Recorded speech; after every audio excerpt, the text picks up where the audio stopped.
ہمارے پاس کچھ غیر مسلم ملازم ہیں، عیسائی ہیں، کام کرتے ہیں، تو ان کو ہم کھجوریں اور زمزم کا پانی دے سکتے ہیں، بالکل دے سکتے ہیں، بلکہ اسی نیت سے دیں کہ اللہ تعالیٰ اس کی برکت سے ان کو ہدایت نصیب فرما دیں۔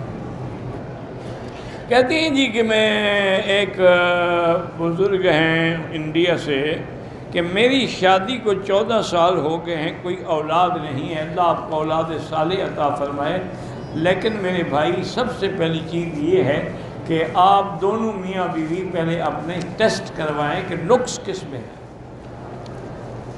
اگر کسی میں بھی نہیں ہے پھر بھی دعا کرتے رہیں، اگر نقص ہے تو جس میں ہے اس کا علاج بھی کریں اور پھر دعا بھی کرتے رہیں۔ اور اس کے لیے علماء نے لکھا ہے کہ جب بھی موقع ملے مرد کو عورت کو سورۃ یوسف پڑھ کے اللہ سے دعا کیا کریں۔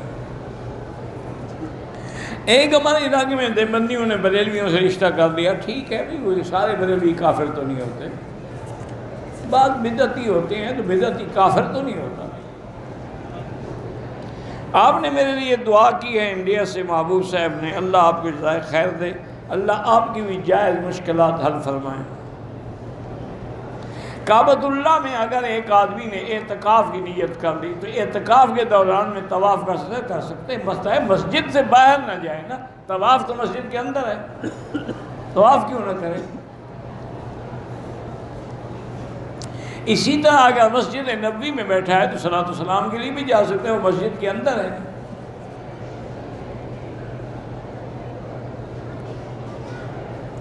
میں اپنے بیٹے کی شادی اسلامی طریقے سے کرنا چاہتی ہوں، میرا بیٹا میرا شوہر ماننے کو تیار نہیں، کیا میں بیٹے کے نکاح میں شریک ہو سکتی ہوں؟ ایسے میں ایک وہاں بالکل آپ شریک ہوں، آپ نصیحت کرتی رہیں، باقی اللہ ان کو ہدایت دے۔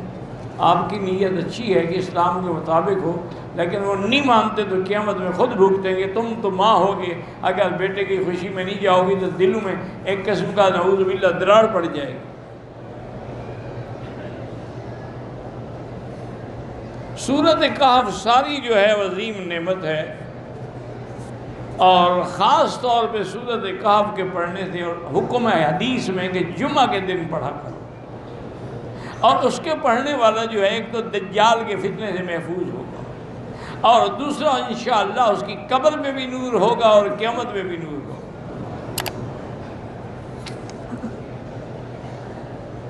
مجھے وسوسے آتے ہیں، نماز نہ چھوڑا کریں، نماز پڑھتے رہیں، وسوسے آنے دیں، اور یہ وسوسے آنے جو ہیں یہ تمہارے ایمان کی دلیل ہے، یہ کوئی بری بات نہیں ہے۔ حضرت ابو بکر رضی اللہ عنہ سے ایک یہودی نے پوچھا تھا کہ ہم جب عبادت کرتے ہیں تو ہمیں وسوسے نہیں آتے؟ مسلمان کہتے ہیں ہمیں وسوسے آتے ہیں، وسوسے بھی گندے گندے آتے ہیں، کبھی عورتوں کا خیال آ جاتا ہے، کبھی نعوذ باللہ شرک کا خیال آ جاتا ہے۔ تو حضرت ابو بکر نے فرمایا میرے بھائی ایک بات بتاؤ، اگر ایک ڈاکو ایک گھر میں داخل ہو، ایک کمرے میں سونا چاندی ہے، ایک خالی ہے، وہ کس کمرے میں جائے گا؟ انہوں نے کہا جس میں سونا چاندی، انہوں نے کہا تمہارے دل ایمان سے خالی ہیں، شیطان کو محنت کرنے کی ضرورت ہی نہیں۔ تو اس لیے اگر وسوسے آتے ہیں یہ تمہارے ایمان کی دلیل ہے، گھبرانے کی بات نہیں ہے، آنے دیں ان کو، خود نہ لے آؤ۔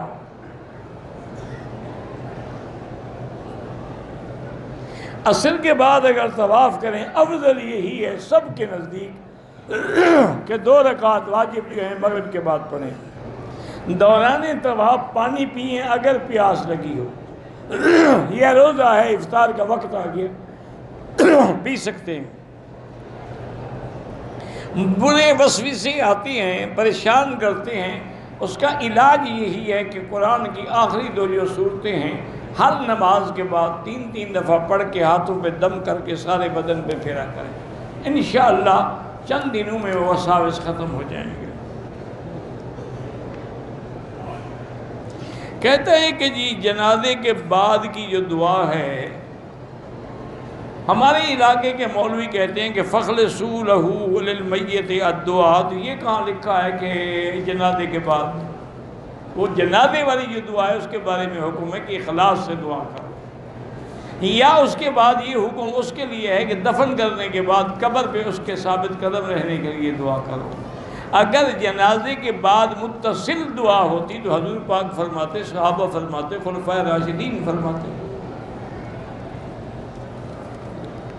مجھے آج تک ایک بات سمجھ نہیں آئی، بہرحال علماء کو تو پتہ ہوگا، یہ لوگ جنہیں حدیث و قرآن کی ایک غلط تعویل کر کے لوگوں کو گمراہ کرنے کے در پہ کیوں ہیں؟ اللہ اعلم۔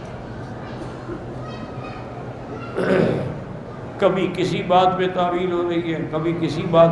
بھئی اصل بات یہ ہے، قرآن کے اتارنے والا رب ہے، لانے والا جبریل ہے، اور جس پہ اترا ہے وہ حضرت محمد مصطفیٰ ہے۔ انہوں نے، اللہ نے آپ کو سمجھایا، آپ نے صحابہ کو سمجھایا، اور صحابہ نے پوری امت کو سمجھایا۔ تو اب قرآن کی ہر آیت میں ہم یہ دیکھیں گے، حدیث دیکھیں گے کہ اس کے بارے میں حضور نے کیا فرمایا ہے۔ اسی لیے میں آپ کو بتلاؤں کہ امام ابو حنیفہ رحمۃ اللہ علیہ نے اگر کوئی مسئلہ دیکھنا ہوگا، سب سے پہلے تو وہ قرآن میں تلاش کرتے۔ اگر وہ مسئلہ قرآن میں موجود ہے تو دوسری بات ڈھونڈنے کی ضرورت ہی نہیں ہے۔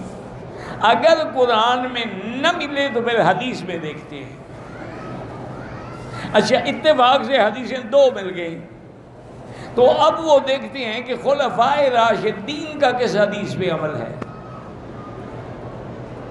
اس کے بعد اگر خلفائے راشدین کے عمل بھی نہ ملے اس حدیث، پھر دیکھتے ہیں عشرہ مبشرہ نے کس حدیث پہ عمل کیا ہے، ان کا بھی نہ ملے، پھر اصحاب بدر کو دیکھتے ہیں کہ اصحاب بدریوں میں کسی نے کیا عمل کیا ہے۔ اتنی محنت کر کے، تحقیق کر کے پھر وہ مسئلہ لکھتے ہیں۔ ایسے نہیں ہے کہ جو مرضی ہے لکھ دو۔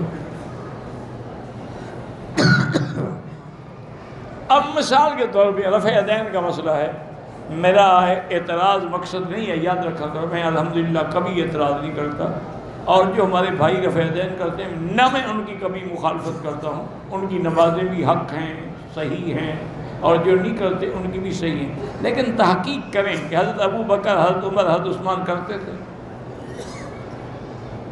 خلفائے راشدین کا تو پہلے دیکھیں نا مسئلہ۔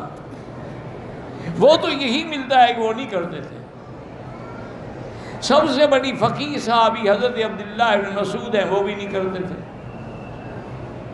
اور اس حدیث کا جو راوی ہے وہ حضرت عبداللہ ابن عمر ہے، اس کو حجت اللہ علی الخلق بھی کہتے ہیں، وہ خود نہیں کرتے تھے۔